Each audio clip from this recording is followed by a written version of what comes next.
ഇപ്പൊ pet allergy ഒന്നും ഇല്ലാത്ത ആളാണെന്ന് വിചാരിക്കുക. അപ്പോൾ നമ്മൾ വീഡിയോസിലൊക്കെ കണ്ടല്ലേ, ഇപ്പോൾ പെറ്റിനെ കിസ് ചെയ്യുന്ന അല്ല കെട്ടിപ്പിടിക്കുന്ന ഒക്കെ ഉള്ള ആളുകളില്ലേ. പെറ്റ് അലർജി ഇല്ലാത്ത ആൾക്കാരാണെങ്കിൽ കൂടെ ഇപ്പൊ ഇത്തരം ഭയങ്കര അറ്റാച്ച്മെന്റ് പ്രകടിപ്പിക്കുന്നതിലൂടെ, അഫെക്ഷൻ കാണിക്കുന്നതിലൂടെ അവർക്ക് പെട്ടെന്ന് ഒരു ദിവസം അലർജി ഉണ്ടാവാനുള്ള സാധ്യതയുണ്ടോ? ഒരാളുണ്ട്, ഒരു കുട്ടിയുണ്ട്, ബട്ട് ഷീസ് നോട്ട് ദെയർ. അപ്പൊ ഇപ്പൊ അടുത്തില്ല. അപ്പൊ ഈ ഡോഗ്സ് ഇവരെ കൂടെയാണ്. അപ്പൊ അത്ര അറ്റാച്ച്ഡ് ആണ്. അതുമാതിരി കാറ്റിൻ്റെ ഒക്കെ ഭയങ്കര അറ്റാച്ച്ഡ് ആയിട്ടുള്ള ആളുകളുണ്ട്. അപ്പൊ ഈ തുമ്മൽ എന്ന് പറയുമ്പോൾ അത് IG മീഡിയേറ്റഡും നോൺ IG മീഡിയേറ്റഡും ഉണ്ട്. 2 ടൈപ്പ് ഉണ്ട്. അപ്പൊ എന്ത് ടൈപ്പാണ് ഇതെന്നുള്ളത് നമ്മൾ ഫസ്റ്റ് ഫൈൻഡ് ഔട്ട് ചെയ്യണം. ഇതിപ്പോ എന്തായാലും മെഡിസിൻ എടുക്കാണ്ട് പറ്റുന്നില്ല. അപ്പൊ ഇനി നമ്മളൊന്ന് ആയുർവേദം പോയി നോക്കിയാലോ, അല്ലെങ്കിൽ ഹോമിയോ നോക്കിയാലോ. നമ്മുടെ ആസ്മന്റെ കാരണം ഈ ഒരു അലർജി ആണെന്നുണ്ടെങ്കിൽ ഡെഫിനറ്റ് ആയിട്ടും അതിനെ റിമൂവ് ചെയ്യുക എന്നുള്ളത് ഇമ്പോർട്ടൻ്റ് ആണ്. അപ്പൊ നമ്മൾ കാറ്റിനെ റിമൂവ് ചെയ്ത് 6 months കഴിഞ്ഞാലും ഈ അലർജൻസ് നമ്മുടെ വീട്ടിലുണ്ടാവും.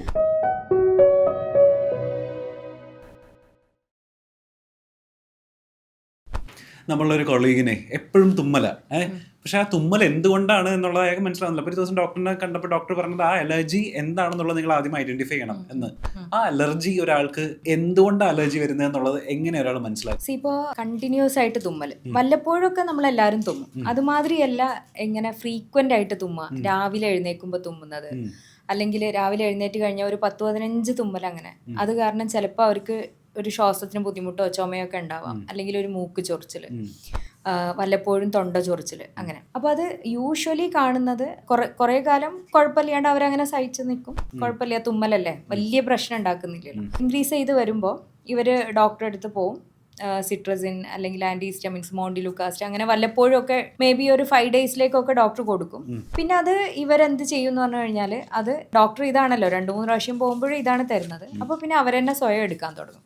അത് ആദ്യത്തിലൊക്കെ ഒരു ഇയറിൽ ഒരു 2-3-4 times ഒക്കെ ആയിരിക്കും എടുക്കുന്നുണ്ടാവുക. പിന്നെ അത് ഓവർ ഇയേഴ്സിൽ അതിങ്ങനെ അവർ മന്ത്ലി അല്ലെങ്കിൽ 2-3 months കൂടുമ്പോൾ എടുക്കും. പിന്നെ അത് എവറി വീക്ക് എടുക്കേണ്ട സിറ്റുവേഷൻ വരും. പിന്നെ അത് എവറി ഡേ അതില്ലാണ്ട് പറ്റും. പിന്നെ അതങ്ങനെ സ്ഥിരം അങ്ങനെ ആകുമ്പോൾ ഇവര് വിചാരിക്കും ഇതിപ്പോൾ എന്തായാലും മെഡിസിൻ എടുക്കാണ്ട് പറ്റുന്നില്ല, അപ്പൊ ഇനി നമ്മളൊന്ന് ആയുർവേദം പോയി നോക്കിയാലോ, അല്ലെങ്കിൽ ഹോമിയോ നോക്കിയാലോ. അപ്പോൾ ഈ കഴിഞ്ഞ എൻ്റെ അടുത്തൊരു പേഷ്യന്റ് വന്നു. അതായത് ഇവരിങ്ങനെ കുറേ കാലമായിട്ട് ഇതുള്ളത് കൊണ്ട് കുറേ ആന്റിഹിസ്റ്റമിൻസും മോണ്ടിലുക്കാസ്റ്റ് ഒക്കെ എടുക്കുന്നുണ്ട്. അപ്പോൾ അവർ ഹോമിയോ ട്രൈ ചെയ്തു, ആയുർവേദം ട്രൈ ചെയ്തു. എന്നിട്ട് ലാസ്റ്റ് സോട്ട് എന്നുള്ളതിലാണ് എൻ്റെ അടുത്ത് വരുന്നത്. ഇനി എന്തെങ്കിലും ഒരു വഴിയുണ്ടോ, കാരണം ഇപ്പൊ മെഡിസിൻ ഒന്നും എടുക്കാണ്ട് തീരെ പറ്റുന്നില്ല. അപ്പൊ ആക്ച്വലി അവര് എന്തിനാണ് അലർജി എന്നുള്ളത് ഫൈൻഡ് ഔട്ട് ചെയ്തിട്ടുണ്ടായിരുന്നില്ല. അപ്പൊ ഈ തുമ്മൽ എന്ന് പറയുമ്പോൾ അത് IG മീഡിയേറ്റഡും നോൺ IG മീഡിയേറ്റഡും ഉണ്ട്. 2 ടൈപ്പ് ഉണ്ട്. അപ്പൊ എന്ത് ടൈപ്പാണ് ഇതെന്നുള്ളത് നമ്മൾ ഫസ്റ്റ് ഫൈൻഡ് ഔട്ട് ചെയ്യണം. ഏത് അലർജനാണ് ഈ ഒരു തുമ്മൽ ഉണ്ടാക്കുന്നത്? ഇപ്പൊ IG മീഡിയേറ്റഡ് ആണെങ്കിൽ എന്ത് അലർജിയാണ് ഉള്ളത്? ഇപ്പൊ ഡസ്മൈറ്റ് ആണോ, അതോ കോക്രോച്ച് ആണോ, അനിമൽ ഡാൻഡ്രർ ആണോ, പെറ്റ്സിൻ്റെതാണോ, എങ്ങനെയാണ് എന്നുള്ളത് കറക്റ്റ് ഐഡൻറ്റിഫൈ ചെയ്യണം. കറക്റ്റ് ഐഡൻറ്റിഫൈ ചെയ്തിട്ട് അതിൻ്റെ കൺട്രോൾ മെഷേഴ്സ് കറക്റ്റായിട്ട് ചെയ്യുക. സ്റ്റിൽ ഇതിങ്ങനെ പെർസിസ്റ്റ് ചെയ്യുന്നുണ്ട്, ഇമ്പ്രൂവ് ചെയ്ത് വരികയാണ്, അത് ആസ്മയിലേക്ക് പ്രോഗ്രസ് ചെയ്യാനുള്ള പോസിബിലിറ്റി ഉണ്ടെങ്കിൽ നമ്മൾ ഏത് പ്രോട്ടീനാണ് എന്നുള്ളതും കൂടെ ഐഡൻറ്റിഫൈ ചെയ്താൽ നല്ലതാണ്. അതായത് ഇപ്പോൾ ഡസ്മൈറ്റിനാണ് അലർജി എന്നുള്ളത് ഫൈൻഡ് ഔട്ട് ചെയ്തു. ഇപ്പോൾ ഡസ്മൈറ്റിൻ്റെ ഏത് പ്രോട്ടീൻ, അതായത് 1, 2, 3, 23 അങ്ങനെ ഏത് മേജർ പ്രോട്ടീനാണോ മൈനർ പ്രോട്ടീനാണോ എന്നുള്ളത് ഫൈൻഡ് ഔട്ട് ചെയ്തിട്ട്, ഇപ്പോൾ മേജർ പ്രോട്ടീനാണ് നല്ല അലർജി ഉണ്ടെങ്കിൽ, ക്ലിനിക്കലി കോറിലേറ്റ് ചെയ്യുന്നുണ്ടെങ്കിൽ, നമ്മൾ ആ അലർജീൻ്റെ ട്രീറ്റ്മെൻറ്റ് ചെയ്ത് കഴിഞ്ഞാൽ ഭയങ്കര ഡിഫറൻസ് ആണ് വരാൻ പോകുന്നത്. അതായത് ഇപ്പോൾ നമ്മളെ അടുത്ത് വരുന്ന ഒരു 30, 40, 50 വയസ്സുള്ള ആളുകൾ കുറേ വർഷം ഇങ്ങനെ ട്രീറ്റ്മെൻറ്റ് എടുത്തിട്ടുണ്ടാവും. എന്നിട്ട് ഫൈനലി അലർജി ഇതിനാണ്, ഈ ഒരു പ്രോട്ടീനാണ് എന്നുള്ളത് കണ്ടെത്തിയിട്ട് അതിൻ്റെ ട്രീറ്റ്മെൻറ്റ് സ്റ്റാർട്ട് ചെയ്ത ഒരു 6 months to 1 year തന്നെ അവരുടെ കംപ്ലീറ്റ് മെഡിസിൻസ് നമുക്ക് സ്റ്റോപ്പ് ചെയ്യാൻ പറ്റും. അല്ലെങ്കിൽ ഇതിങ്ങനെ പ്രോഗ്രസ് ചെയ്ത് നെയ്സൽ അലർജി, മൂക്കിനാണ് അലർജി എങ്കിൽ കുറച്ച് കഴിയുമ്പോൾ അത് ശ്വാസമുട്ടലായി, പിന്നെ കണ്ണിന്റെ അലർജിയായി, അങ്ങനെ പ്രോഗ്രസ് ചെയ്ത് പോവുക ചെയ്യും. നമ്മളിപ്പോ പല അലർജീസിനെ പറ്റി പറഞ്ഞില്ലേ ഡോക്ടർ, വളർത്തു മൃഗങ്ങളിൽ നിന്ന് ആൾക്കാർക്ക് അലർജി ഉണ്ടാവാനുള്ള ചാൻസ് ഉണ്ടോ? അതെ, കാറ്റ്, അതുപോലെ ഡോഗ്. ഇപ്പൊ ഈ പെറ്റ് ലവേഴ്സ് ഒരുപാട് പേരുണ്ട്. അതായത് കുട്ടികളില്ല, പക്ഷെ ഈ ഡോഗ്, ഇപ്പൊ ഈ അടുത്ത് ഞാൻ ഫിസിയോതെറാപ്പി പോയപ്പോൾ അവർ പറയായിരുന്നു അവർക്ക് 5 dogs ഉണ്ട്, അവരെ കൂടെയാണ് അവർ കിടക്കുന്നത്. 5 dogs ഒരേ ബെഡിലുണ്ടാവും. അതെ അതെ അതെ അതെ അതെ. അപ്പോൾ അവർക്ക് അതില്ലാണ്ട് പറ്റൂല, അത്ര അറ്റാച്ച്ഡ് ആണ്. അപ്പോൾ ഒരാളുണ്ട്, ഒരു കുട്ടിയുണ്ട്, ബട്ട് ഷീസ് നോട്ട് ദെയർ. അപ്പോൾ ഇപ്പോൾ അടുത്തില്ല. അപ്പോൾ ഈ ഡോഗ്സ് ഇവരെ കൂടെയാണ്. അപ്പോൾ അത്ര അറ്റാച്ച്ഡ് ആണ്. അതുമാതിരി കാറ്റിൻ്റെ ഒക്കെ ഭയങ്കര അറ്റാച്ച്ഡ് ആയിട്ടുള്ള ആളുകളുണ്ട്. അപ്പോൾ ഇപ്പോൾ കാറ്റിൻ്റെ ഒക്കെ അലർജൻസ് എന്ന് പറയുമ്പോൾ ഇപ്പോൾ നമ്മൾ കാറ്റിനെ റിമൂവ് ചെയ്ത് 6 months കഴിഞ്ഞാലും ഈ അലർജൻസ് നമ്മുടെ വീട്ടിലുണ്ടാവും. അതായത് അത് സ്റ്റിക്ക് ഓൺ ചെയ്യും, ഭയങ്കരമായിട്ട് സ്റ്റിക്ക് ഓൺ ചെയ്യും. അതിൻ്റെ യൂറിന്, അതിൻ്റെ രോമങ്ങൾ, ഇതെല്ലാം ഒരു 6 monthsോളം അതിൻ്റെ പ്രോട്ടീൻസ് അവിടെ സ്റ്റേ ചെയ്യും. അപ്പോൾ നമ്മൾ ഇപ്പോൾ കാറ്റ് അലർജി ഉണ്ട് അല്ലെങ്കിൽ ഡോഗ് അലർജി ഉണ്ട്, അപ്പോൾ ഇവരെടുത്ത് റിമൂവ് ചെയ്യാൻ പറയുമ്പോൾ ഇവരിപ്പോൾ ഇവരുടെ സിസ്റ്റേഴ്സിനോ അല്ലെങ്കിൽ കസിൻസിനോ ഒക്കെ ഈ കാറ്റിനെയും ഡോഗിനെയും അങ്ങോട്ട് റിമൂവ് ചെയ്യാൻ വേണ്ടിയിട്ട്, കാരണം അവർക്ക് അത്രയും ഇഷ്ടം, വർഷങ്ങളായിട്ട് അങ്ങനെ നടക്കുന്നതായിരിക്കും. അപ്പോൾ പറയുമ്പോൾ ഇപ്പോൾ സിസ്റ്ററിൻ്റെ വീട്ടിലേക്ക് കൊടുക്കാനും പറ്റില്ല, കസിൻ്റെ വീട്ടിലേക്ക് കൊടുക്കാനും പറ്റില്ല. ബിക്കോസ് ഇവർ സിസ്റ്ററിൻ്റെ വീട്ടിൽ വിസിറ്റ് ചെയ്യുമ്പോഴും കസിൻ്റെ വീട്ടിൽ വിസിറ്റ് ചെയ്യുമ്പോഴും എഗെയിൻ ഈ ഒരു അലർജൻ പിന്നെയും ഇവർക്ക് വരികയാണ്.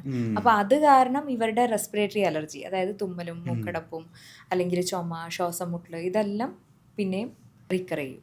അപ്പോൾ അതുകൊണ്ട് പെറ്റ് അലർജി എന്നുള്ളത് നമ്മൾ അലർജി ഉണ്ടെങ്കിൽ അത് എന്തിനാന്നുള്ള ഐഡൻറ്റിഫൈ ചെയ്ത്, ഇപ്പോൾ കാറ്റിനാണ് അലർജി ഉണ്ടെന്നുണ്ടെങ്കിൽ അത് ഡെഫിനറ്റ് ആയിട്ടും നമ്മളതിനെ അവോയ്ഡ് ചെയ്യുക എന്നുള്ളത് ഇമ്പോർട്ടൻ്റ് ആണ്. ഇപ്പോൾ ഡോഗ്, പീജിയൻസ്, അങ്ങനെ ഈ പെറ്റ്സ്, അനിമൽ ഡാൻഡേഴ്സിന് അലർജീസ് ഡെഫിനറ്റ് ആയിട്ടും വരികയും ചെയ്യും. അപ്പോൾ നമ്മുടെ ആസ്മൻ്റെ കാരണം ഈ ഒരു അലർജി ആണെന്നുണ്ടെങ്കിൽ ഡെഫിനറ്റ് ആയിട്ടും അതിനെ റിമൂവ് ചെയ്യുക എന്നുള്ളത് ഇമ്പോർട്ടൻ്റ് ആണ്. അപ്പോൾ അതിൽ ഏറ്റവും ഒരു ഇതെന്താ പറയുക, ഈ 6 months ഇത് സ്റ്റിക്ക് ഓൺ ചെയ്യുന്നുള്ളത്. അപ്പോൾ ഇപ്പോൾ നമ്മുടെ വീട്ടിൽ തന്നെ വേണമെന്നില്ല, അപ്പോൾ നമ്മുടെ നൈബേഴ്സ് നിയർ ബൈ ഇതുണ്ടെങ്കിൽ, കാരണം നമ്മൾ എയർ ബ്രീത്ത് ചെയ്യുമ്പോൾ ഓക്സിജൻ എടുക്കുമ്പോൾ ഓക്സിജൻ മാത്രമല്ല കയറുന്നത്, ഇതെല്ലാം നമ്മുടെ ബോഡിയിൽ എത്തുന്നുണ്ട്.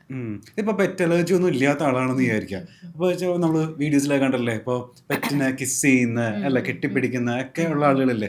പെറ്റ് അലർജി ഇല്ലാത്ത ആൾക്കാരാണെങ്കിൽ കൂടെ ഇപ്പൊ ഇത്തരം ഭയങ്കര അറ്റാച്ച്മെന്റ് പ്രകടിപ്പിക്കുന്നതിലൂടെ, അഫെക്ഷൻ കാണിക്കുന്നതിലൂടെ അവർക്ക് പെട്ടെന്ന് ഒരു ദിവസം അലർജി ഉണ്ടാവാനുള്ള സാധ്യതയുണ്ടോ? ഇപ്പോൾ അലർജി പ്രോൺ ആയിട്ടുള്ള ഒരാൾ ആക്ച്വലി ഇപ്പോൾ ജനറ്റിക് അലർജിക് ആണ്, അവർക്ക് കുറച്ച് അലർജിക് സിംറ്റംസ് ഉണ്ട് എന്നുണ്ടെങ്കിൽ, വെരി ക്ലോസ്ഡ് ആയിട്ട് അങ്ങനെ പെറ്റ്സിനായിട്ട് അത് വരുന്നുണ്ട്, ഇൻട്രാക്ഷൻ വരുന്നുണ്ടെങ്കിൽ പോസിബിലിറ്റി ഈസ് ദെയർ. ബിക്കോസ് ഇപ്പം നമ്മുടെ ഈ അലർജിക് ആളുകളുടെ സെൽസ് എന്ന് പറയുമ്പോൾ നോർമൽ ആളുകളുടെ സെൽസ്, കോശങ്ങൾ അടുപ്പിച്ചിട്ടാണ് ഉണ്ടാവുക. പക്ഷേ അലർജിക് ഇൻഡിവിജ്വൽസിൻ്റെ സെൽസ് അങ്ങനെയല്ല, വിട്ടിട്ടാണ് ഉണ്ടാവുക. അതിനിടയിലുള്ള സെറമൈഡ്, ഗ്ലിസറോൾ, ഇതെല്ലാം മിസ് ചെയ്തിട്ടുണ്ടാവും, പോയിട്ടുണ്ടാവും. അപ്പോൾ ഇതിനിടയിലൂടെ ഈ അലർജൻസ് കയറി വരും. അപ്പോൾ അതുകൊണ്ട് നമ്മൾ ഓൾറെഡി അലർജിക് ആണ്, അപ്പോൾ റെസ്പിറേറ്ററി അലർജീസ് ഉണ്ട്. അപ്പോൾ പെറ്റ് അലർജി ഇപ്പോൾ ഇല്ല, ബട്ട് ചാൻസസ് ഇസ് ദെയർ. അതായത് ഡെസ്മൈറ്റ് അലർജി ഉണ്ട്, അല്ലെങ്കിൽ പൂമ്പൊടീൻ്റെ അലർജി ഉണ്ട്, അങ്ങനെ വരാനുള്ള ചാൻസസ് വളരെ കൂടുതലാണ്. സോ ഇപ്പോൾ ഫോർ എക്സാമ്പിൾ, ഇപ്പോൾ നമ്മളിപ്പോൾ ഈ സ്റ്റഡി ചെയ്യുമ്പോൾ മനസ്സിലാവുന്ന എന്താണെന്ന് പറഞ്ഞു കഴിഞ്ഞാൽ, ഇപ്പം നമുക്ക് ഒരു തുമ്മലും ചെറുതായിട്ടൊരു മൂക്കടപ്പൊക്കെ ഉണ്ട്. അപ്പോൾ നമ്മൾ അലർജി ടെസ്റ്റ് ചെയ്തപ്പോൾ DERP1 എന്ന് പറഞ്ഞ പ്രോട്ടീനിന് മാത്രമാണ് അലർജി ഉള്ളത്. ഓക്കെ, ആ കുട്ടീനെ ഒരു 5 years കഴിഞ്ഞ് ടെസ്റ്റ് ചെയ്തപ്പോൾ DERP5, DERP10, DERF1, DERF2 അങ്ങനെയുള്ള അലർജീസും കൂടെ വന്നിട്ടുണ്ട്. അതായത് ഒരു 5 year കൊണ്ട് അവരുടെ അലർജി മോളിക്കുലാർ സ്പ്രെഡിങ് എന്ന് പറയും, അതായത് അലർജി കൂടി വന്നിട്ടുണ്ട്.